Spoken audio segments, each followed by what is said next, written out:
Ahora, eso también se los hago de recordatorio, porque si no, siempre habrá alguien que se quedó pendiente. Bueno, hay muchas cosas interesantes que les envíen en el cuestionario y que están allí, que deben aplicar los conocimientos que están y las cosas que les he enviado. No importa si ustedes quieren consultar otro libro, con mucho ánimo, los animo a que lo hagan.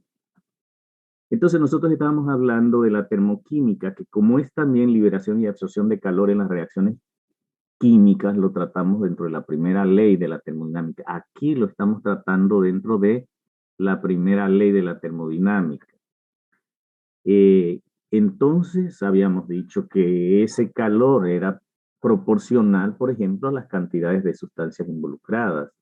Si eran moles, muchas moles, menos de un mol, una fracción de mol, de los estados físicos de la materia, si es un líquido con un gas con un sólido, un gas con un gas, estas cosas, de la temperatura, obviamente, siempre verán ustedes la temperatura relacionada con las ecuaciones termodinámicas. Bien, y también es importante saber si la reacción ocurre a presión constante o a volumen constante. La presión constante siempre se define por los subíndices, o a volumen constante por el subíndice. Y también pues obviamente, presión. Presionamos y comprimimos los gases, o dilatamos y quitamos presión. Entonces, primero que tenemos aquí es que los calores, pues de acuerdo a la naturaleza de ellos, reciben algunos nombres muy particulares, pero que en realidad siempre se va a tratar de la reacción libera calor, que hemos llamado exotérmica, exergónica, o si en la reacción se absorbe calor y va a ser entonces endotérmica o endergónica. El calor de formación se denomina delta H, ese sería el cambio en el calor de formación de un compuesto, en la cual se forman compuestos nuevos a partir de esos elementos. Convención que se adopta entonces principalmente la temperatura, eso es un criterio universal a 25 grados centígrados para que las tablas tengan también significado. El grafito, por ejemplo, en el estado estándar, este se conoce como unidades de carbono, un alótropo del diamante. Los calores de formación no son problemas porque se encuentran en las tablas, en este caso que iniciamos con el calor de formación. Y cada uno de esos, según la convención, pues van a encontrarse en tablas. Un problema que deriva del hecho de no conocer algunas de estas cantidades se resuelve con lo que se conoce como el principio de las sumatorias calóricas de Hess. Él simplemente planteó una ecuación para conocer una cantidad desconocida, que en realidad la mayoría de las veces no existe porque existen las tablas, pero si eso fuese el caso, lo plantearíamos aquí, en este ejemplo, que carbono y oxígeno se combustionan exhaustivamente hasta formar dióxido de carbono y que esa reacción libera 94 kilocalorías. Libera entonces. Puede existir otra reacción intermedia en que vaya de carbono solamente a monóxido de carbono, pero esta que vemos en pantalla es medible. La otra es tan rápida que utilizamos entonces la ley de Hess para calcular la cantidad liberada. ¿Ves? Este es un ejemplo de la aplicación de la ley de Hess en un problema aquí creado. Pues dice que puede ser que en la reacción intermedia carbono se una con oxígeno hasta monóxido. La reacción que yo les planteé es que carbono va hasta dióxido, aquí llegó hasta monóxido. Y suponemos que no se conoce cuál es la cantidad de carbono, de energía liberada o absorbida en el proceso.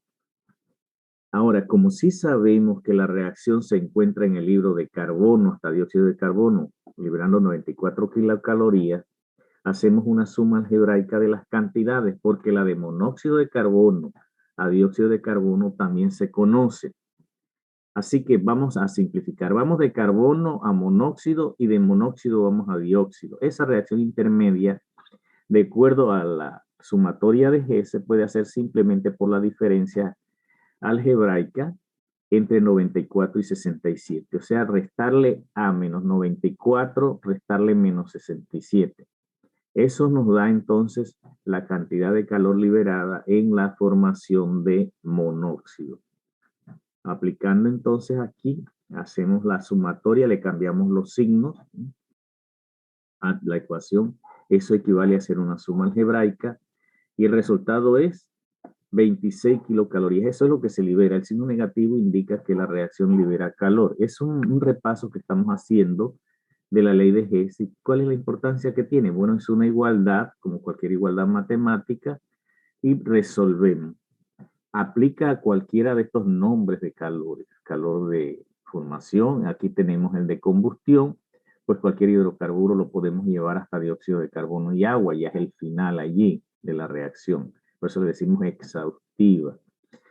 Y se calcula, decíamos, de la misma manera. Aquí también en las tablas simplemente pueden encontrarlo. Yo puedo plantear un problema. Si hay 4 incógnitas, 4 variables o 3, yo puedo simplemente pedirles que despejen una con la ley de Hess, que dice que el delta H de una reacción en condiciones estándares, ese supra cero, es igual a la sumatoria del calor de formación de los productos estándares menos la sumatoria de formación de los reactantes en condiciones estándares.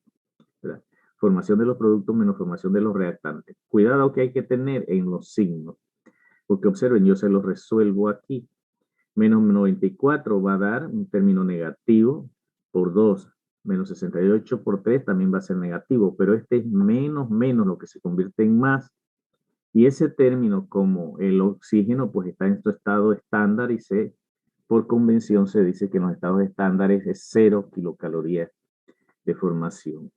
Así, todo esto es algebraico.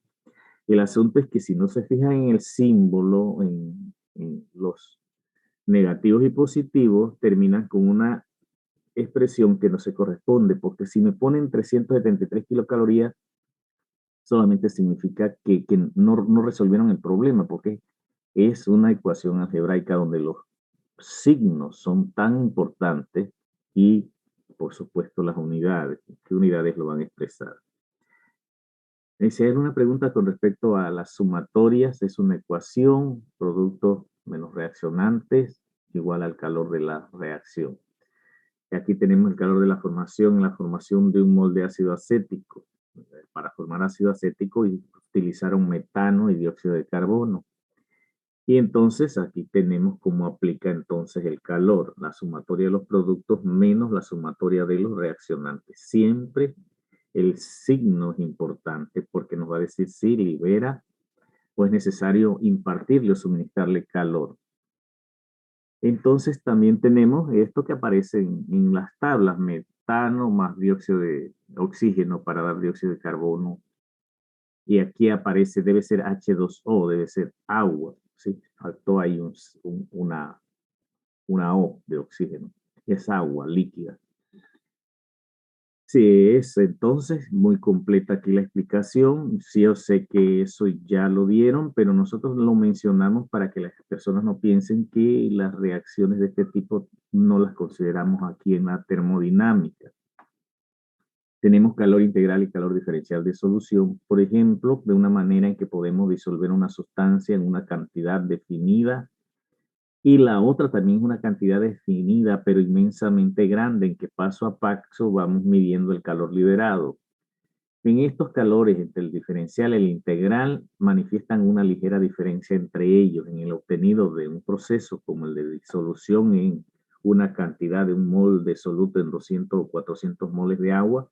Bien, que al final la cantidad de sustancia por volumen de agua disolvente es muy pequeña. No hay cambios tan apreciables cuando se añade, pero poco a poco vamos a ir acumulando para ver cuál es el resultado. Porque en el otro caso, pues se obtiene el calor integral de solución que va a ser en una cantidad mucho más pequeña, un mol de soluto en 1000 gramos de agua. Entonces la comparación es la que es importante hacer. Generalmente no son iguales, pero generalmente no son tan diferentes, una cantidad tan, eso no es cierto.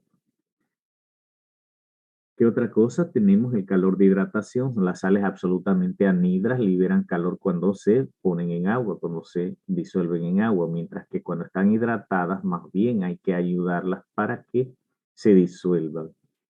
Aquí el caso dramático sería el sulfato de sodio anhidro que libera calor.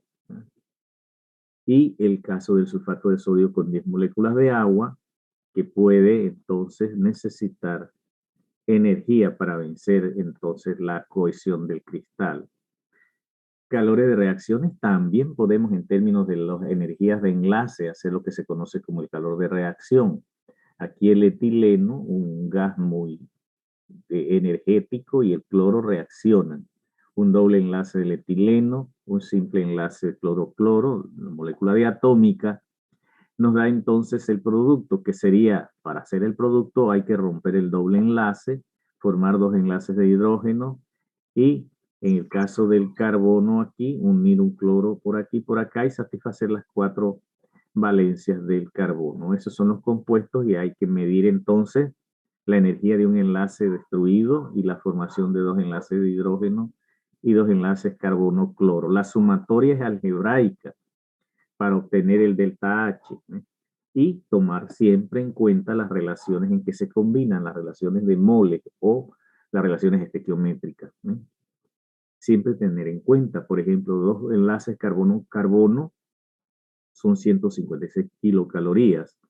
Ese sería entonces hacer energías de enlace 130 más 57 menos 80 menos 156 aquí. Si es calor liberado, saben ustedes que este signo es negativo y aquí está. ¿Sí? Es una suma algebraica. Eso nos da que se necesita entonces, se liberan 49 kilocalorías. Es exotérmica, ese es el resultado. Y aquí también encontramos en la tabla las entalpías de enlace. ¿No? Entalpía o contenido calórico de las energías de enlace. Otro aspecto muy importante es el calor de neutralización entre ácidos y bases. Primero comparamos ácidos fuertes con bases fuertes. Recuerden que quienes interaccionan ahí son el hidrógeno con el hidroxilo. Si están en cantidades equivalentes en cuanto a su potencia como ácido como base, el producto que siempre va a ser entonces agua y para el hidróxido y el hidrógeno y el hidroxilo, sal más agua, eso es una cantidad estándar. Un ácido como ácido clorhídrico con hidróxido de sodio libera 13.6 kilocalorías. Ahora, aquí enfatizamos es que si el ácido y la base no tienen una fuerza comparable como ácido y como A base respectivamente, esa cantidad va a ser inferior a 13.6. Las dos posibilidades puede ser un ácido fuerte con una base débil o una base fuerte con un ácido débil. Siempre es de esperarse que el delta H sea menor de 13.6, o sea que se liberen menos de 13.6 kilocalorías. En el laboratorio nunca lo hacemos con moles porque requiere consumir mucho ácido y mucho manejo. Si hay suficiente se puede hacer, pero como siempre en el laboratorio no se pueden realizar experiencias para las cuales no compran reactivos eh, con una cantidad de estudiantes enorme. Ve, aquí está entonces lo que ocurre desde el punto de vista de los iones que intervienen. Queda cloruro de sodio siempre como resultado de esta neutralización.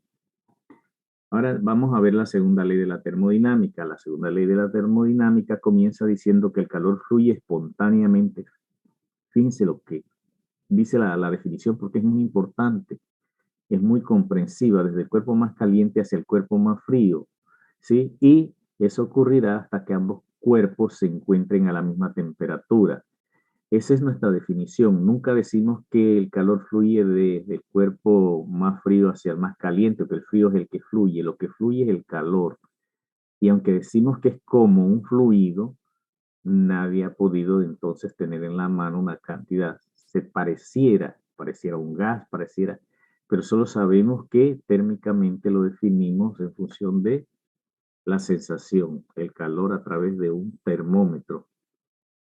Otra afirmación que aquí importante es que si no se suministra calor al cuerpo, que un cuerpo que se dilata como el agua que se convierte en vapor o la gasolina que explota produciendo gases, no habrá trabajo útil a temperatura constante. Si tenemos un vaso químico con agua en el laboratorio a 25 grados y no pasa al estado de vapor a temperatura constante de 25 grados, no realizaremos trabajo. Los gases también se difunden espontáneamente de las regiones de presión más alta hacia las regiones de más baja concentración. Las moléculas de soluto también se difunden. Estos son procesos espontáneos.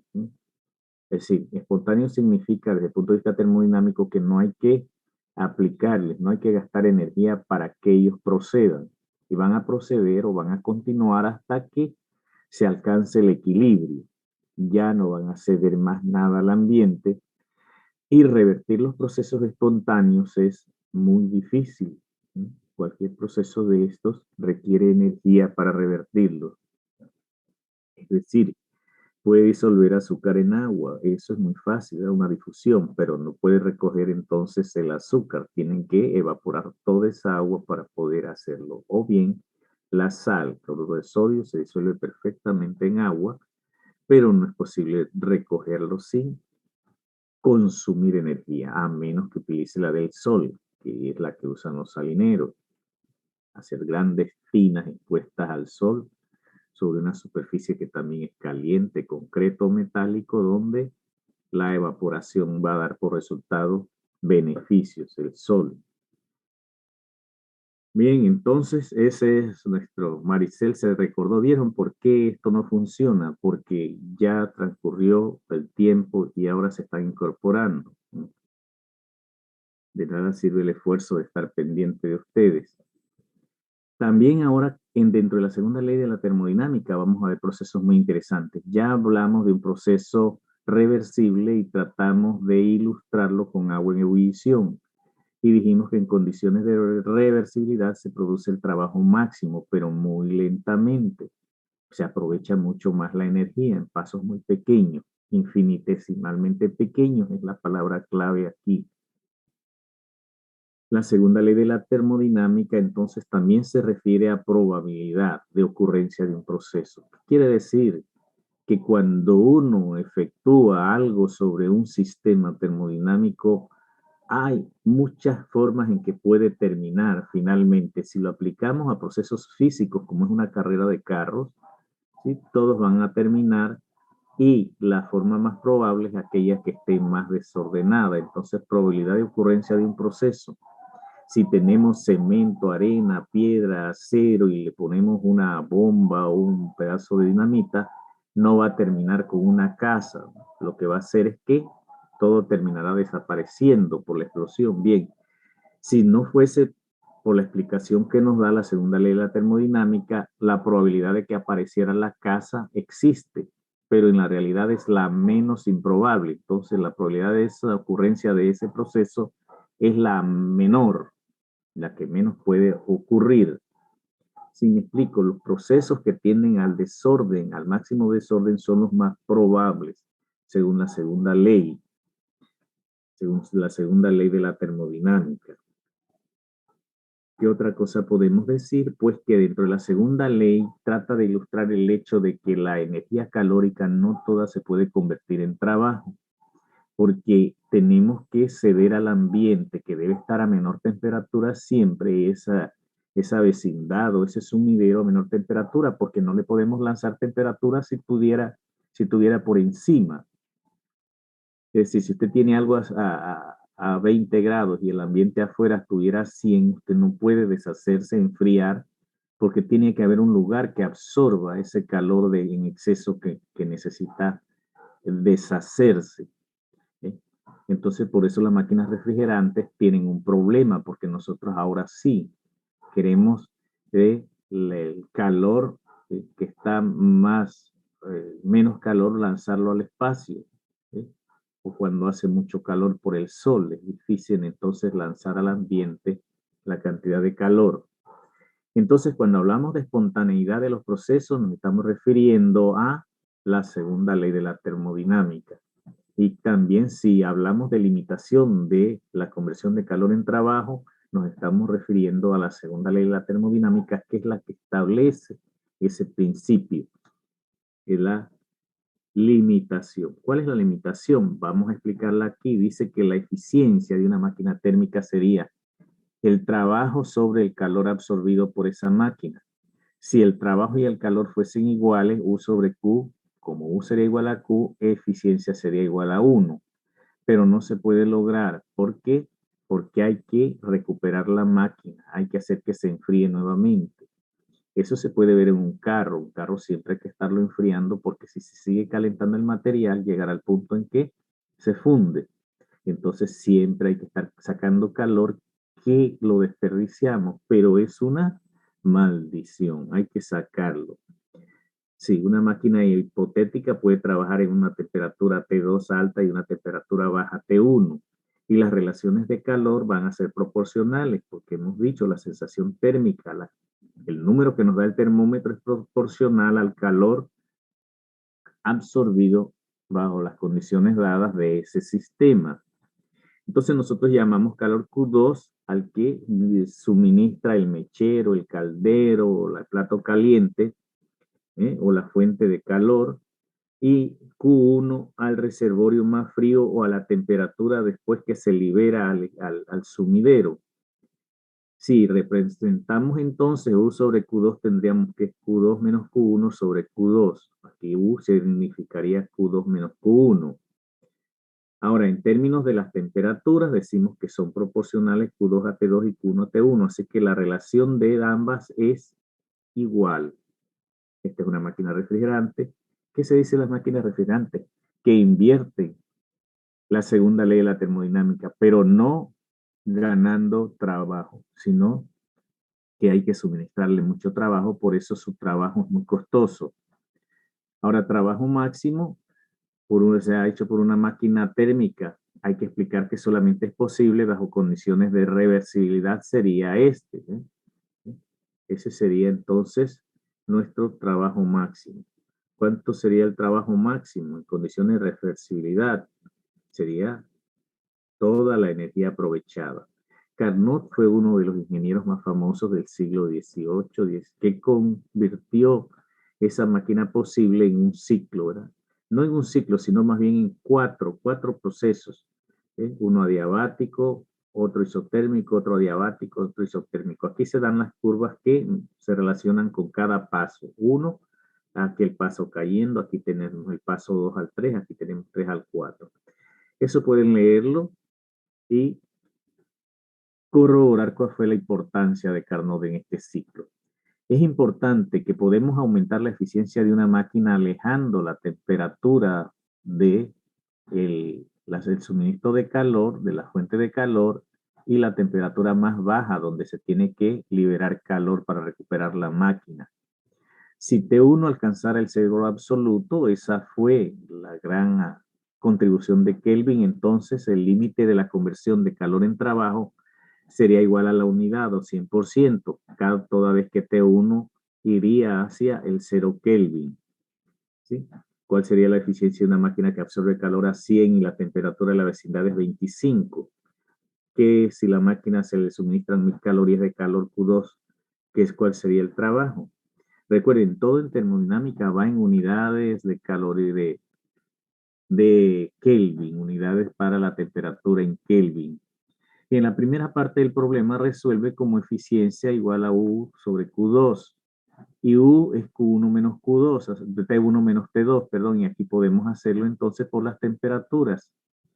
Reemplazamos trabajo sobre temperaturas. Eso es lo que reemplazamos. Y obtenemos una eficiencia de 0.20. Si aquí hay Profe, alguna duda, dígame, sí. esas, eso, esos números se consiguen en las tablas que usted nos ha mostrado. Dentro de un ratito nos vamos a incorporar. No me ha seguido, vamos para atrás. Aquí vamos a explicarlo. Miren, eficiencia es, sí, trabajo sobre el calor suministrado, ¿verdad? Pero trabajo se puede convertir en Q2 menos Q1, porque es el calor que se absorbió la máquina menos el calor que tuvo que deshacerse. Y dividimos por Q2 nuevamente, tal como está en la ecuación de eficiencia. Es una ecuacióncita sencillita. ¿Qué hemos dicho también? que los calores con las temperaturas son directamente proporcionales. Así que donde está Q2, que es lo que estamos haciendo ahora, suministramos T2 o ponemos T2. Donde está Q1, ponemos T1. Todo donde está Q, ponemos T. ¿Mm? Donde está Q, ponemos T, porque todas son proporcionales. Entonces, como el problema nos da los datos que usted dice que cómo los vamos a utilizar, no es de la tabla, aquí dice que reemplace lo que dice. 100 grados son 373 Kelvin. 25 son 298 Kelvin. Que acabo de decir que en termodinámica se usan temperaturas absolutas, ¿no? Entonces, para calcular la eficiencia que dice que es U sobre Q en términos de temperatura, sería T2 menos T1 sobre T2. ¿Eh? ¿Sí? ¿Me expliqué? T2 menos T1 sobre T2. Eso equivale, primero lo que está aquí, la resta es U. Y Q2 también es temperatura. Todo en esta ecuación se reemplazó por temperaturas. Porque eso significan las ecuaciones que hemos visto. Eficiencia 20. Ahora, lo que siguiente que se pide es que calcule el trabajo, pero trabajo lo podemos despejar de aquí, es eficiencia por Q2. Nos volvemos a la ecuación aquí, ¿sí? Tal como está aquí. Y entonces ponemos la eficiencia, 0.2 por 1000. Y tenemos entonces el trabajo realizado en ergios. Bien, vamos a ver antes de que empiece la... Vamos a pasar lista, es lo que quería decir antes de que... A ver, tenemos por aquí... Acevedo María. Presente, Marta. Presente. Alonso Ana. Presente, profesor. Presente. Batista Mara. Presente, profe. Presente. Vitía George Gregory. Bernard Javier. Presente, profe. Presente. Betancourt David. Betancourt. Brown Daniela. Brown. Presente, Brown. Camaño Maite. Presente, profesor. Camaño de Gracia Maciel. Presente de Gracia. Díaz José.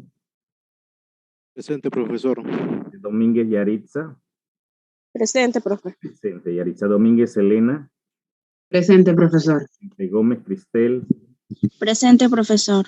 Gómez Isaac. Presente. Presente. Isaac Aramañites Nusca. Presente, profesor. Presente. Cojira Nairobis. Presente, profe. Presente. Ledesma Kathleen. Ledesma.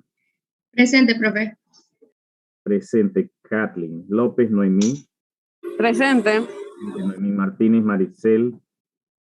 Presente. Presente. Maricel Mason Sharon o Mason Sharon. Presente, profe. Mason. Mason, presente.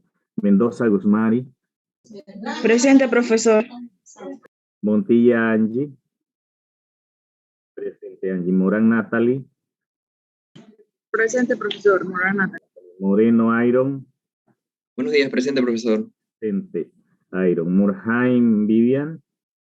Presente, profesor. Presente. Osorio Arlín. Presente, profesor. Osorio Perea Gilberto. Presente, profesor. Presente. Pinto Esther.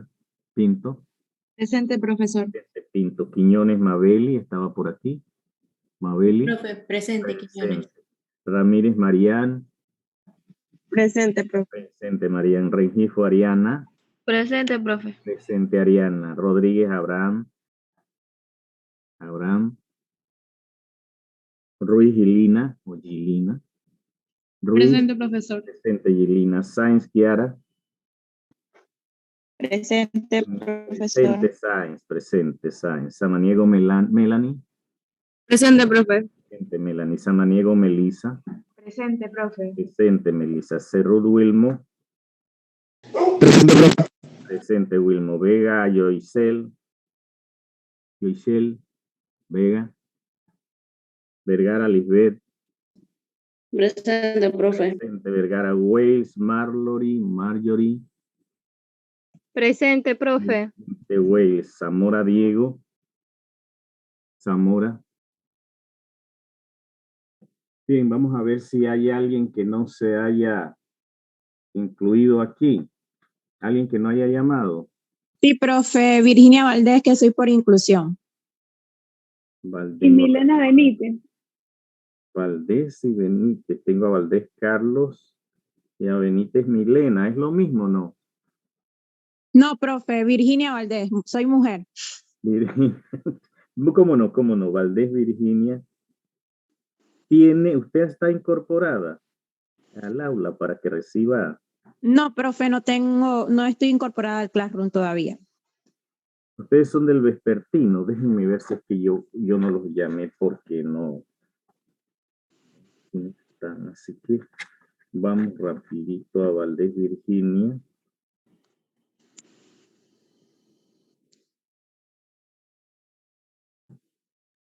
Entonces, para él, y me dijo el otro estudiante o la otra estudiante, además de Virginia. Milena Benítez, pero ya estoy en el clase. Entonces.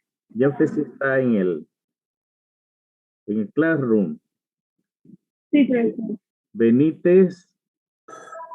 Milena. Profe, disculpe una consulta. Milena, sí, dígame. Usted me llamó Diego Zamora, es que el micrófono no me funcionaba. Zamora Diego.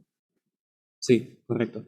Seguro que no le funcionaba el micrófono, porque yo no, después que llamo no voy a volver a rectificar la lista.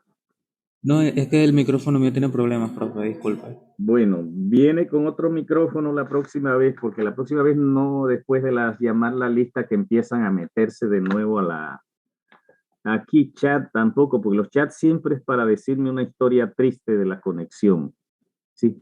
Bien, entonces, jóvenes, voy a ver si por favor, quien no esté en el Classroom, por favor, mándeme hoy. Yo siempre les digo, si les pido un correo, pero que sea lo más pronto posible, y ya llevamos 3 semanas en el más pronto posible, ¿sí? Porque yo no sé, he tratado de incorporarlos a todos, pero puede haber fallas de algún lado, ¿sí? Y estamos en eso, pero ya la próxima semana no vamos a incorporar a nadie, porque ya de hecho, con las ausencias que tiene, recibe sin derecho a nota.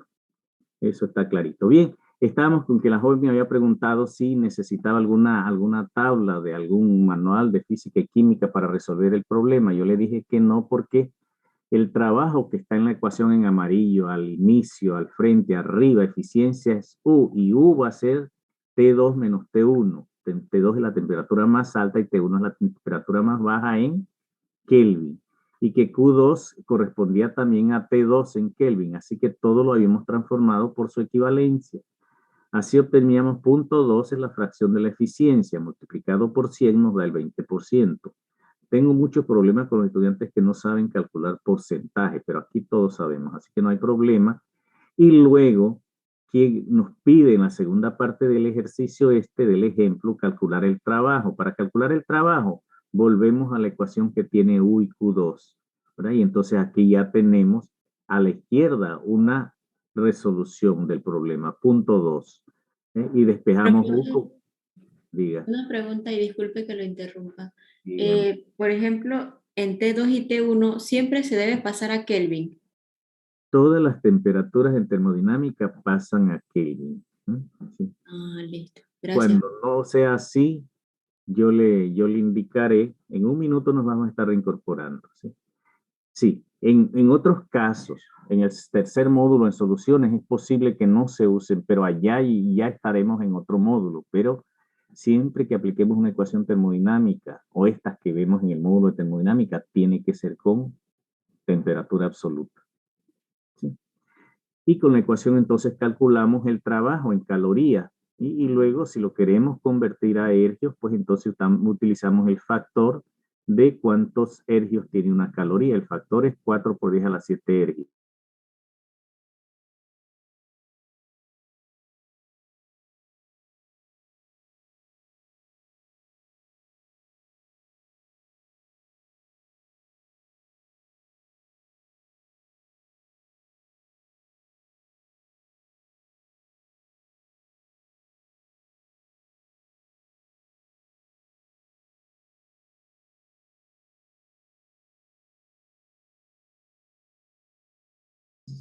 Gómez, Cristel, Vamos, Vergara, Camaño, Acevedo, García, Samaniego, Benítez, bienvenidos, bienvenidas. ¿A quién más por aquí? Ya incorporamos a Zamora, Camaño, Lazo, Díaz, Pinto. ¿Quién más por aquí? Vamos, vamos, estamos llegando rapidito. Vamos, vamos, vamos por aquí. Ledesma, Sáenz, Batista. Vamos, ¿quién más falta por acá? A ver. Vamos. ¿Alguna preguntita más? Quiero que ese problema quede clarito, que lo que hemos utilizado es la sensación térmica para sustituir por Q, que es calor. Q, el significado que tiene es calor. El calor es directamente proporcional a la sensación térmica. ¿Cómo medimos la sensación térmica? Con un termómetro, con una escala que diseñamos. Hay como 4 escalas, por lo menos. Kelvin, Raymond, centígrado. Y todas tienen la misma característica, mide la sensación térmica. Es una escala de proporcionalidad. Si el mercurio no sube proporcionalmente, al momento en que no lo haga, no nos sirve porque tenemos que definir de otra manera. ¿Sí, listos entonces?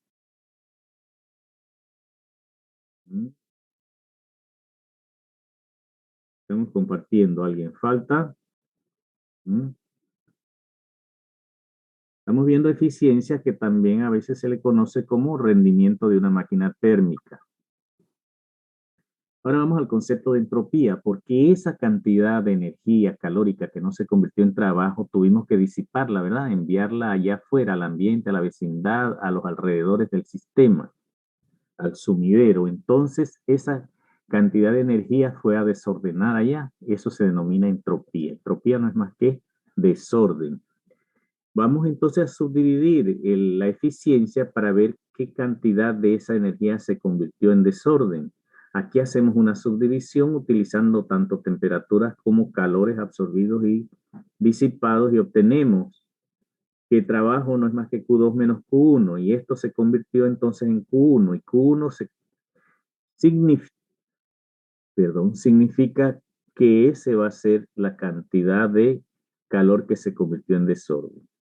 Me explico, hay que buscar. Si definimos que la cantidad de calor que no se puede utilizar en trabajo útil, ¿por qué hay que disiparlo para recuperar la máquina? ¿Sí? ¿Qué significa? Nosotros, si pensamos que nosotros como cuerpo humano somos una máquina térmica, trabajamos entre 25 que está afuera y 37 que está dentro. Tenemos 2 temperaturas, pero no tenemos una gran eficiencia porque nuestras temperaturas no distan mucho más que unos 10 o 12 grados de una a otra. Entre 25 y 37 solo tenemos 12 grados. Entre más separadas estén las temperaturas, definió Kelvin, mayor eficiencia será. Pero esa limitación también existe porque no podemos llegar al cero absoluto ni podemos aumentar indefinidamente las temperaturas porque se nos funden nuestros sistemas. Entonces, por ahí no podemos ir. Finalmente, pues, del trabajo realizado, una gran cantidad fue a parar en desorden. Va a parar en desorden. Fíjense solo las moléculas que trabajan a favor nuestro. Un gas que se dilata, solo aquellas moléculas que se dirigen o que golpean en la dirección del cilindro o émbolo, el pistón, la tapadera, solo esas que se orientan con las flechitas como si fueran moléculas hacen trabajo útil. Estas son desorden. Entonces, el hecho de que las moléculas no trabajen como nosotros queremos, sino es un proceso espontáneo, desorientada. Estas no contribuyen al trabajo, estas sí. ¿Verdad? Alta entropía y si estuvieran ordenadas, todo sería entropía y todo sería rendimiento. ¿Alguna pregunta aquí sobre el rendimiento? Pues es un concepto universal.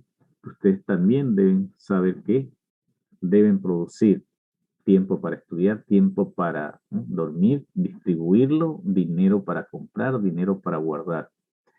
Y decía pues que nosotros también podemos ser considerados como una máquina térmica, pero tenemos poca eficiencia y tan pronto sudamos, salimos huyendo del trabajo para recuperar la máquina, volver a que el ambiente que nos rodea sea al menos de 25 grados. Se dice que es la temperatura más agradable para el cuerpo humano, pero puede ser que para otros sean 22, 23, es más o menos una media, ¿verdad? Por eso las reacciones químicas estándares se realizan a 25 grados. Bien, entonces el cambio en entropía, cuando no hay pérdida de calor, no se producirá nada que vaya al ambiente. Esa es una condición ideal en la cual se puede obtener toda la energía del calor suministrado. Eso sería ideal. Y no habría, porque la entropía que se produce en el lugar donde se absorbe el calor sería igual a la entropía que se produce, solamente que con signo opuesto, la que se produce allá donde hay que enfriar o liberar. En este caso, cuando yo digo que hay que recuperar el sistema, es enfriarlo hasta la temperatura, volver cíclicamente a las temperaturas iniciales. ¿Alguna pregunta? Porque estos son los conceptos más sencillitos y básicos que nosotros estamos viendo en termodinámica. Se dan ejemplos y ustedes deben verlo desde este punto de vista. Un sistema aislado que no permita que salga energía calórica hacia afuera y la utilice toda reversiblemente, el cambio en entropía sería, se desordena con signo negativo donde está más caliente, pero se va ordenando donde va disminuyendo la temperatura y las entropías van a ser iguales con signo opuesto, así que se cancelan y sería cero al final. Pueden leer este criterio porque otra vez a recordarles que los sistemas que nosotros estamos viendo son sistemas cerrados. A medida que el sistema se abre y comparte también masa con materia con la vecindad, se vuelve más complejo de determinar. Las variables varían más o puede ser un mayor número de variables. Entonces ya sabemos lo que es un ciclo, sabemos lo que es un sistema totalmente aislado y sabemos lo que es reversibilidad de los procesos. Es una ilustración bastante completa aquí. Ahora, el delta S, como la entropía va aumentando, el cambio en entropía total de un sistema va a ser mayor que cero en un proceso irreversible, que es la mayoría de los procesos son irreversibles. Y no entiendan que es que no son recuperables, pero gastando, consumiendo, suministrando energía al sistema. Bien, tenemos ahora entonces que el cambio en entropía para un sistema reversible no es más que el calor absorbido en condiciones de reversibilidad sobre la temperatura absoluta. En términos del cálculo diferencial también lo podemos expresar de S y de T. Eso es lenguaje del cálculo. ¿Qué más podemos decir? Pues aquí un ejemplo de cómo se puede calcular el delta S si tenemos el cambio en entropía. Recuerden que delta H también se denomina entalpía o contenido calórico. Es el contenido calórico que ocurre cuando se vaporiza un mol de agua a 25 grados. Dice que este proceso reversible requiere 10.500 calorías. ¿Sí? Sobre T, que sería a 25 grados 298 Kelvin. Aquí nos da entonces el cambio en entropía positivo. Quiere decir que se está liberando calor al ambiente. Ahora ese ambiente decíamos que tiene que estar a menor temperatura, porque imaginen si yo estuviera cerca del sol y estuviera mucho calor y tengo que liberarme, estoy a 28 grados, quiero liberar 3 calorías, 3 grados de temperatura, perdón. ¿Cómo los voy a liberar al sol? Porque el sol me va a aceptar eso. Entonces el ambiente siempre debe estar a menor temperatura que el sistema para poder, de acuerdo a la segunda ley, no estamos hablando de violación. Cuando se trata de las máquinas refrigerantes o frigoríficas, lo violan, pero consumiendo mucha energía en la factura de ENSA. Entonces aquí hay un ejemplo de cómo calcular la entropía de un sistema que es agua sobreenfriada a menos 10 grados que se quiere mantener así. ¿Cuál es el cambio en entropía? Si hay que suministrar calor, si hay que liberar calor, y aquí, mediante 3 pasos, unos reversibles y otros irreversibles, podemos llegar. La única dificultad que tiene es que para calcular la entropía de el lugar donde se encuentra hay que usar un artificio. Esto lo vamos a sobreponer, lo vamos a superar utilizando la energía libre de Gibbs. Aquí el problema está resuelto completamente y ven ustedes la explicación de cómo llegamos al delta S del baño, que es el problema idealizado. Este delta S del baño es una idealización para conseguir cuál es el cambio en entropía en el baño donde se encuentra sumergida esa agua sobreenfriada a menos 10 grados centígrados. Se supone que podemos tener agua a menos 10 grados sin que se haya congelado. Y estudiamos si ese proceso, cuál es la entropía, si es positiva o es negativa, si el proceso es reversible o es irreversible. si es espontáneo o no es espontáneo. Bien, ahora el cambio en entropía en función de la temperatura. Aquí tenemos entonces la ecuación que corresponde. Aquí está integrada la ecuación. No nos interesa, sino como un ejemplo aquí ilustrativo, los términos que se integran. Y aquí está el integral que nos interesa. El cambio en entropía es el número de moles por la capacidad calórica a presión constante multiplicada por el logaritmo natural del recíproco de las temperaturas en Kelvin. Eso es lo que tenemos por ahí, un problema que resuelve el delta S involucrado en el calentamiento de un mol de gas monoatómico a presión constante desde 300 hasta 400. Esta ecuación requiere que la temperatura esté variando, ¿verdad? Así porque esa va en el cociente del logaritmo, 400 sobre 300. Lo demás es el número de moles, un mol, como son logaritmos naturales, pues aparece, perdón, logaritmos de base 10 aparece 2303, que es el factor de conversión de naturales a logaritmos de base 10. Y tenemos entropía positiva, así que está surgiendo, está saliendo hacia el ambiente, está aumentando la entropía, el desorden allá afuera. Eso es lo que hacemos, estamos aumentando el desorden y llevando el mundo a una única temperatura. Y en la tercera ley de la termodinámica es bastante sencillo lo que podemos abordar aquí, porque se vuelve un poco más compleja, pero vamos a ver las cosas más interesantes. La definición principalmente, es importante la definición, dice que de acuerdo a la tercera ley, entropía es de una sustancia cristalina perfecta, pura, a 0 grados de cero. Todo es 0, 0, ¿no? A 0 grados la entropía es 0. A 0 Kelvin la entropía es 0. Tiene un valor de 0. Recuerden que 0 Kelvin es bastante difícil y no se ha obtenido todavía. Así que la entropía absoluta de una sustancia sería el integral de Cp de T sobre T. De T sobre T integra como logaritmo natural de T. Y Cp varía con la temperatura, aunque se considera para ciertos rangos de temperatura constante, varía con la temperatura. Una explicación o un ejemplo es el agua. El agua congelada tiene una capacidad calórica de medio grado y de ahí en adelante hasta 60, 80 grados por allá tiene una caloría. Esa es la cantidad de calor por mililitro por gramo o por mol, como la quieran. El calor por mol, el calor por gramo necesario para elevar la temperatura en un grado Kelvin. Recuerden que la magnitud del centígrado y el Kelvin son iguales. Lo que no es igual es la temperatura a 0 grados Kelvin, es menos 273 centígrados. Pero la escala en magnitud, los grados son iguales.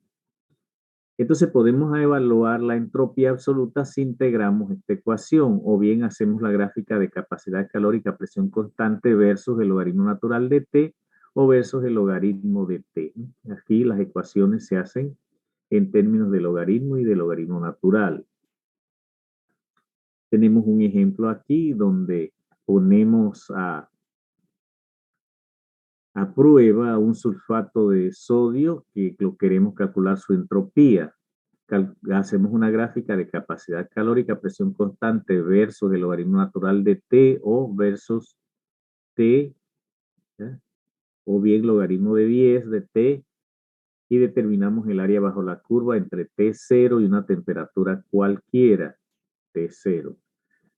Entonces la gráfica se integra con la ayuda de cualquier mecanismo. En el caso que vamos a proponer nosotros, como no tenemos un planímetro, que es lo que utilizan generalmente para medir áreas bajo curvas, vamos a subdividir esta gráfica. Esta es la gráfica de el sulfato de sodio anhidro, con capacidad calórica versus temperatura. Pero no vamos a graficar las temperaturas, sino el logaritmo de temperatura. De base 10 puede ser E si quieren, siempre teniendo en cuenta el factor de conversión 2.303. Bien, el área bajo la curva sería el área que hay desde aquí, desde 2.5 hasta 3 por aquí, hacia abajo, todo este área. Como son dos triángulos, pues más fácil es que usemos geometría para dividir este área en dos porciones. Un triángulo aquí, de 2.5 a 3, y un triángulo acá, más o menos de 1.5 a 2 por aquí. Entonces este es un triángulo, calculamos base por altura sobre 2, tenemos este, y aquí hacemos otro triangulito aquí, como de 1.5 y como de punto o de 1 por aquí. El hecho es que también usando la misma formulita, base por altura sobre 2, calculamos las áreas y las sumamos y ya tenemos el área sin tener que comprar un planímetro. Entonces el área bajo la curva que representa la entropía va a ser 21303, sumamos 1548, que es el área de primero que tenemos entre 14 y 298, y la otra que hay entre 0 y 14 que sería 0.026. Aquí tenemos en amarillo, y también tenemos que decir que las entropías también de las unidades también se mencionan como unidades entrópicas por mol, que no son más que calorías por mol grado. Nos da entonces 3573 unidades entrópicas por mol. Las unidades que quedan son calorías por mol grado. Se convierten en unidades entrópicas por mol, tienen el mismo significado. Ahora, en la tercera ley vamos a ver algunas interconversiones.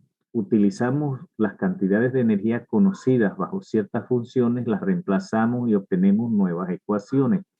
Esto va a ser un ejercicio para ustedes los más interesados, los que le ha traído la termodinámica como un conocimiento importante, un conocimiento general, porque no nos metemos en termodinámica pura y trabajamos con termodinámica clásica. La termodinámica clásica aplica estas tres leyes de la termodinámica, que dice que aplican a un gran número de partículas, o sea que se han podido demostrar para un gran número de partículas y que no es funcional para un pequeñísimo número de partículas, donde allá la estadística se vuelve muy compleja.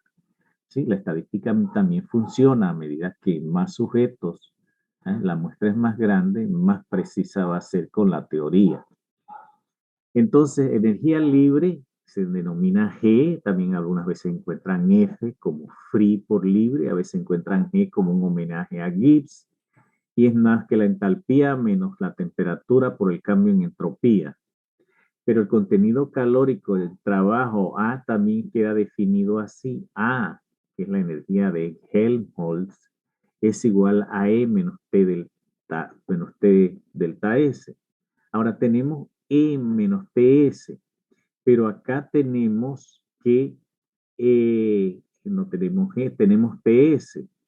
Así que TS lo podemos despejar aquí y reemplazar acá. Si ponemos G menos H, eso es TS. ¿Ves? Yo quiero despejar TS, entonces pongo G menos H, cambio el signo si quiero que TS sea positivo, pero aquí es esto negativo, así que lo puedo sustituir aquí y voy a tener otra ecuación. Delta G igual a delta H menos T delta S. ¿Ven? De dónde van apareciendo nuevas incorporaciones de término en término. Profesor, Ajá, dígame. disculpe, profe, es que usted me había llamado en antes y tuve un inconveniente, profesor, ¿o yo? ¿Cómo no? Está la orden aquí. La aceptamos cuando llegue, pero ya la hora de pasar lista ya ocurrió. Sí. Ven, entonces siguen las transformaciones. Les digo que no es material para preguntas en el examen de que me interconvierta unas equivalencias calóricas en otras, sino que las observen y vean cómo terminamos con cada una de ellas en unas interconversiones muy interesantes desde el punto de vista termodinámico. Delta S ya hemos visto que es Q reversible sobre T para un proceso reversible, así que despejamos Q reversible como T por delta S. Ven, es un manejo algebraico, pero siempre no acusen al álgebra de ser un proceso difícil. Álgebra es un manejo general de los números, de las cantidades. Eso es todo lo que implica el álgebra. Así que vemos así, delta A igual a delta E menos T delta S. Aquí tenemos que este delta S es Q reversible, lo sustituimos aquí, ven, y vamos obteniendo y obteniendo otras expresiones en termodinámica. Bien, algunos cálculos termodinámicos como ejemplo, si queremos Q, W, delta E, delta H, delta G y delta S, ¿cómo lo podríamos hacer para un mol de agua que se vaporiza a 100 grados reversiblemente? Recuerden, un proceso reversible y que tiene una presión de una atmósfera, y se nos pide calcular entonces estas funciones termodinámicas. Ya para Q sabemos que dice que absorbió, debe decir que absorbió 9.720 calorías, y eso lo vimos en algún problema. Así que queda hecho. Para vaporizar un mol de agua, casi todos los libros reconocen como 9.720 calorías a 100 grados. Entonces, delta H es QP, calor absorbido a presión constante, eso también lo vemos por ahí, y sería entonces a presión constante, dice que a una atmósfera, presión constante, me da menos 742. Delta G, vamos a una función por ahí, dice que es delta A más P delta B, trabajo de expansión. Si ya sacamos delta A como menos 342 calorías, porque trabajo reversible y el trabajo reversible es máximo, ¿verdad? En condiciones de reversibilidad. Y así es como resolvemos cada uno de los términos propuestos allí. También tenemos otro ejercicio. Son ejercicios que habilitan agilizan la capacidad de resolver estos pequeños problemas que están allí ilustrativos. Vamos a ver criterios de espontaneidad y equilibrio de un proceso. Habíamos dicho que delta S como criterio de equilibrio en la segunda ley de la termodinámica, en el caso del agua que queremos mantener sin congelar a menos 10 grados, presentaba un problema de cálculo, porque entonces ese recipiente que la contiene, calcular la entropía, había que idealizarlo. Acá no. Acá con el criterio de Gibbs, recuerden que G significa Gibbs, criterio de espontaneidad de Gibbs dice que si delta G, el cambio en energía libre es positivo, el proceso no es espontáneo. Si delta G es negativo, el proceso es espontáneo. Y si delta G es cero, el sistema alcanzó el equilibrio. Vamos a decir que una barra caliente con otra barra, una 100 grados y otra 25. Cuando la caliente ya se dio todo y se encuentren a 50 o al término en que ya se equilibren, asumiendo que no perdió al ambiente, que lo que se dio la barra pasó a la otra barra a menor temperatura, ¿sí? Así que tienen una 100 a 50, estarían como a 75 grados. Recuerden, suponiendo que el ambiente no está lamiendo la superficie, porque entonces el cálculo no sería correcto. Asumiendo que toda la temperatura que perdió la barra caliente pasa a la barra a otra temperatura, hasta que ambas estén en un promedio de temperatura, si es que solamente está en contacto. Es muy difícil tener un sistema en contacto solamente con otra superficie, con otro material. Casi siempre está expuesta al ambiente y esos son sistemas entonces que requieren tomar en consideración los cambios. Así tenemos pues cómo se comprueba esto. Bueno, la ecuación de Gibbs, la expresión de Gibbs más importante dice que delta G es igual a delta H menos T delta S. Es la ecuación brillante, el aporte de Gibbs para determinar si hay espontaneidad, equilibrio o no hay espontaneidad de un proceso. Delta G es igual a delta H menos T delta S. Yo les he pedido que miren con cuidado qué pasa aquí en la explicación, porque dice que si delta H es mayor que T por delta S, es decir, el signo positivo, si delta H es positivo y grande y T delta S es negativo y pequeño, delta H permanece, prevalece y delta G sería positivo. Otra vez a ver si lo puedo explicar. Delta G es necesario saber el signo que tiene para determinar en qué condiciones se encuentra el sistema. Delta G es energía libre. Si la energía libre es cero, el sistema se encuentra en equilibrio. Para eso, delta H y T delta S debieran ser cero. Esta cantidad, diríamos 10 menos 10, 0. Bien, pero si esta es muy grande con respecto a esta, entonces este signo sería positivo. Ahora, ¿qué pasa si este de la derecha es muy grande con respecto a este? Se llevaría el signo. Así son las variables que pueden ocurrir en cuanto a energía libre para determinar criterio de espontaneidad. Y es muy fácil de calcular entonces. Muchas veces encuentran en la literatura el cambio en energía libre o la entropía, el cambio en entropía, para calcular entonces aquí el delta G. Y se da por ahí algún ejemplo donde se ilustra lo que ocurriría para calcular.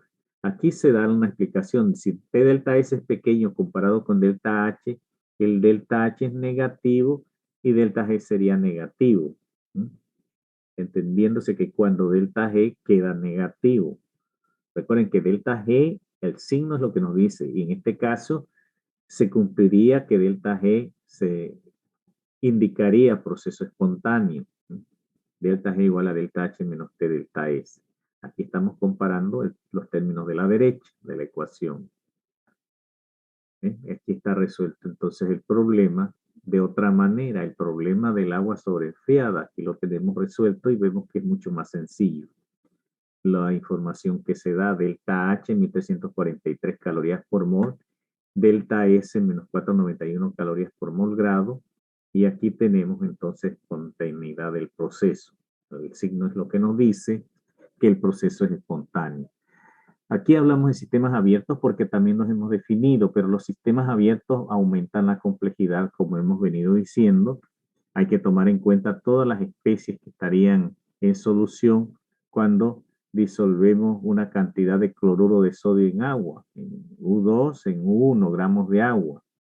Entonces tenemos sodio iónico, cloro iónico, un número N de moléculas poliméricas de agua, tenemos hidronio, tenemos hidroxilo y quién sabe cuántas otras especies podemos postular. Todas ellas se convierten en variables independientes. ¿Ve? Por eso el sistema se dice que es mucho más complejo. El sistema se vuelve más complejo y no los estamos estudiando aquí. Estamos estudiando sistemas cerrados idealizados. ¿Bien? Ahora vamos a ver las ecuaciones más importantes dentro de la tercera ley. La ecuación de Clapeyron. La ecuación de Clapeyron aplica también a sistemas. Está aquí un ejemplo de alguna aplicación de la ecuación de Clapeyron. La ecuación de Clausius-Clapeyron dice que la más importante aquí es que el logaritmo de la presión 2 sobre la presión 1 es igual al calor de vaporización molar por temperatura 2 menos temperatura 1 sobre 2303 R, la constante del gas ideal, por T1, T2.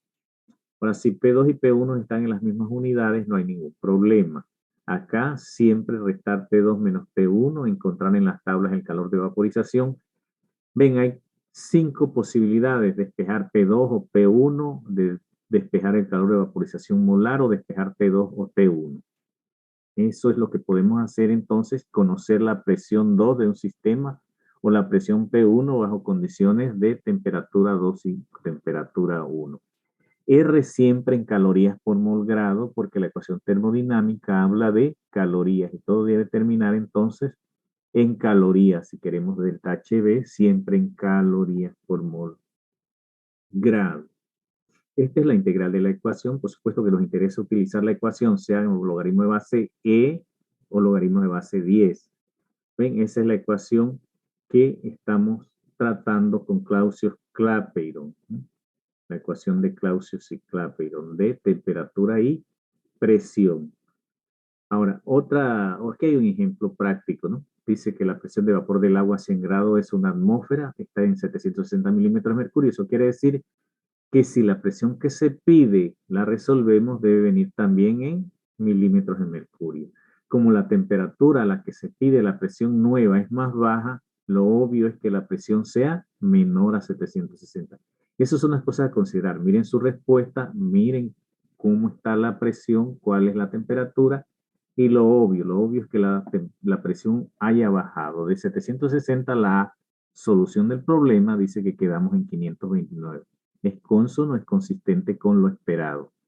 Que la presión de vapor a 100 sea 760 y que a 90 sea menor. Aquí se da la constante, el calor de vaporización molar. No se extrañen si en algún libro a volumen constante puede ser que lleguen hasta 10.000. Sí, algunos libros lo hacen así o encuentran un libro de mayor antigüedad. Pero esta es termodinámica clásica. Tiene una ventaja y es que cualquier libro lo trata desde ese punto de vista, ¿Qué más podemos decir entonces? Aquí tenemos todo lo que tiene que ver con Gibbs. Y esta es la ecuación fundamental que hemos utilizado. La ecuación fundamental es que dP dt es logaritmo de P2 sobre P1, que aquí tenemos otra ilustración de cómo funciona la ecuación. Nos cambian nada más los datos, el calor de vaporización. Ahora miren que lo dan en vez de ser 9.760 calorías, dan 9.800 calorías dentro del rango de 100 grados. Y calcule la presión de vapor a 95. Más baja, va a ocurrir lo mismo. Esa presión va a ser un poquito inferior a la otra, 63 centímetros. Miren, si la unidad P2 está en centímetros, nuestra respuesta P1 va a ser en centímetros, reemplazando todo correctamente como dice la ecuación. No hay dificultades, solo que siempre se manejen con los signos y ya con las propiedades de los logaritmos, logaritmo de 78 menos logaritmo de P1 es lo que se hace, queda con signo negativo y se cambian los signos a la derecha y se deja positivo el logaritmo natural de P1. A mí no me interesa en las respuestas los logaritmos, yo quiero es P1, hasta ahí es la solución del problema.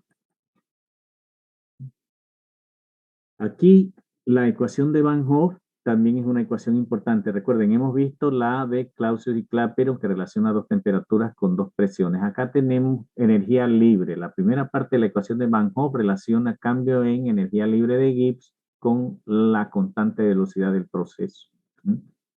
Podemos calcular, si conocemos la energía libre, podemos calcular entonces la K. Recuerden, aparecen los logaritmos. Eso es muy frecuente en físico-farmacia, logaritmos por todos lados, pero logaritmo no es más que exponente. Y despejamos, nada más que sacamos aquí el logaritmo natural de K y dividimos delta G por RT. Dándole un manejo a esta ecuación, integramos, cambiamos lo que es delta G en esta ecuación y obtenemos lo que se conoce como la ecuación siguiente, dos ecuaciones de Van Hoff. Para calcular energía libre y sustituyendo energía libre llegamos a la ecuación que ahora dice que el logaritmo natural de K2 sobre K1 es el calor estándar, la entalpía estándar sobre R, es otro acomodo de la ecuación. Antes de terminar, quiero decirles que esta ecuación término a término es idéntica a la de Clausius y Clapeyron, donde hay K2 y K1, allá había P2 y P1. Y donde había delta HB, aquí hay calor estándar H. Allá era de vaporización, aquí es el calor estándar. Y tenemos R también, está un poquito reacomodada diferente, pero término a término el cociente de la derecha es igual al de la ecuación de Clausius y Clapeyron. Pero este resuelve para dos temperaturas a las cuales se encuentra un sistema. Si yo reacciono ácido acético con etanol para producir acetato de etilo, lo puedo hacer a 25, a 35, 40 grados por allí, donde la velocidad de la reacción no sea tan alta, porque va a aumentar drásticamente. Y yo necesito poder saber cuál es la constante de velocidad. Si tengo K2 sobre K1, puedo entonces resolver alguna de las incógnitas de la derecha. Generalmente lo que se cambia son las temperaturas y uno quiere conocer la constante de velocidad a tal temperatura. Constante de velocidad 2 a temperatura 2, constante de velocidad 1 a temperatura 1. Eso es lo que nos permite entonces calcular la ecuación de Van Hoff. Hasta aquí alguna pregunta, ven que es sencillito también. Decía que es análoga a término a la ecuación de Clausius-Clapeyron, esta ecuación que se conoce como las ecuaciones de Van Hoff. Bien, en cuanto a las prácticas y preguntas, pues aquí hay más un cuestionario que es para probarse a sí mismo. Estos dos son los problemas que vienen para el ejercicio. Los problemas que vienen para el ejercicio son los similares a estos. Aquí vienen los que van a hacer. A estos los tienen resueltos en el solucionario que les mandé. Si tienen alguna duda, discútanos o me dicen que hay algo que quedó mal. Puede ser, es posible también que alguna respuesta no se hubiera escrito bien. A veces los exponentes, algo que se puede corregir. ¿Ves? Y son problemas sumamente interesantes y realistas. Para el ejercicio no que sean estos, sino similares a estos, considerando las ecuaciones que están en el módulo. Estos problemas deben resolver con las ecuaciones que tienen ustedes a disponibilidad en el módulo. No deben salirse de ese ámbito de los módulos. Y hacer las conversiones. Las unidades son importantes. El análisis dimensional es tan importante como la obtención del número propiamente.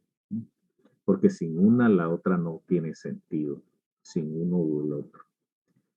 Entonces podemos ahora, de estos minutos que tenemos, para cualquier pregunta sobre el material que hemos visto, cualquier pregunta ahora, si hay alguien que todavía que ya se matriculó y no está dentro de, me manda un correo para intentarlo nuevamente, ya sea con el viejo, ya sea con uno nuevo. Les sé que todos desde el sábado anterior, el sábado 2, los incorporé en la tarde a todos los que tenían correos y les envié uno si tenían de la Universidad de Panamá o si tenían Hotmail o si tenían cualquiera, les mandé diciéndoles que necesitaba un correo de Gmail para ser consistente con la plataforma que usamos. En el caso yo uso Classroom, la plataforma quiere, recuerden que este es un negocio. Por un lado está el de Microsoft, que la universidad y el Ministerio de Educación tiene. Por otro lado están las aplicaciones de Google. ¿Cuántas apps tiene Google ahí? Montones, ¿verdad? Y al final es negocio y si es gratuito algo es porque le quiere capturar información personal. Pero no todo es gratuito. ¿Alguna pregunta, algún problema? ¿Están viendo en el módulo algo que no es consistente con lo que hemos tratado? ¿Algo así? Profe, habla Virginia Valdés. Ya le envié mi correo con mi correo de Gmail. Bueno, cómo no, de aquí a unas horitas yo le estoy, sí, enviando la invitación nuevamente. ¿Sí? Profesor, el ejercicio es para el 7 de mayo, ¿verdad? Sí, para el 7 de mayo. Gracias. 1 hora, 60 minutos, 60 puntos. Mitad teoría, mitad. Todos escuchan porque ella ha hecho una pregunta muy interesante, válida para todos. Después no me digan que profesor nunca lo dijo. Sí, un ejercicio corto y quiero que todos estén bien conectados, que no puedo excusarlos con que no pudieron conectarse porque resulta que tengo 120 estudiantes y muchos, unos verdaderamente, pero la mayoría falsean diciendo que no se conectaron, el ejercicio no les cayó a su manera y entonces no quieren trabajar el ejercicio y quieren presionar al profesor para que les envíe y por aquí no funciona, ¿sí? Porque lo único que le estamos pidiendo es que se conecten. Yo, ven, ya estoy pendiente, ya, sí, les puedo mandar más. Recuerden que les mandé algunos videos en inglés. Yo espero que muchas cosas, por lo menos las imágenes, las puedan correlacionar con el material, lo que hemos visto, ¿no? Trabajo de expansión, presión, volumen, P delta B, ¿m? Trabajo reversible, el ciclo de Carnot, lo pueden ver allí en la misma presentación, porque Carnot quería una máquina idealizada también que convirtiera todo el calor en trabajo. Así podemos venir en retrospectiva, en retroceso, para ver hasta cuándo la gasolina ha llegado a un punto en que ya no se le puede sacar más eficiencia, que no sube a más de un 60% de conversión. Pero imagine frenando todo el día o teniendo el auto prendido 1 hora, 2 horas para llegar o regresar, cuánta eficiencia podemos tener, que no depende propiamente de la utilización. La eficiencia se daría en condiciones, diría el propietario. Bueno, a 60 kilómetros por hora hemos visto que la eficiencia de la gasolina con este motor es máxima, ¿sí? Quiere decir que hay una pérdida de un 40% que se va en fricción, se va en freno, se va en tranque, se va en mal manejo del individuo, ¿sí? Un montón de cosas. Entonces, aplíquenos a la vida real. Toda esta carrera tiene que ver con estos conceptos, con la ejecución de su energía. ¿Qué requiere el mundo? ¿Qué pide el mundo? Energía. ¿Cómo crece el mundo? A pasos agigantados. ¿Habrá posibilidad si no conseguimos cómo acumular energía? ¿Cómo concentrar energía? Esas son las incógnitas que nos deja la termodinámica. ¿Sí? A ver, preguntas, algo más. Profe, una consulta. El ejercicio será de 5 a 6, ¿verdad? Sí, 1 hora de 60 minutos. Gracias, profe. Ajá, algo más. Nos queda 1 minuto. Hola. Mitad práctica, mitad teoría, 60 preguntas en 1 hora, profe. Problemas mitad, teoría mitad. Sí, dígame. Bien, cerramos. Cuídense. Hasta luego. Chao, profe. Chao, profe, chao. Vayan al laboratorio, muchachos.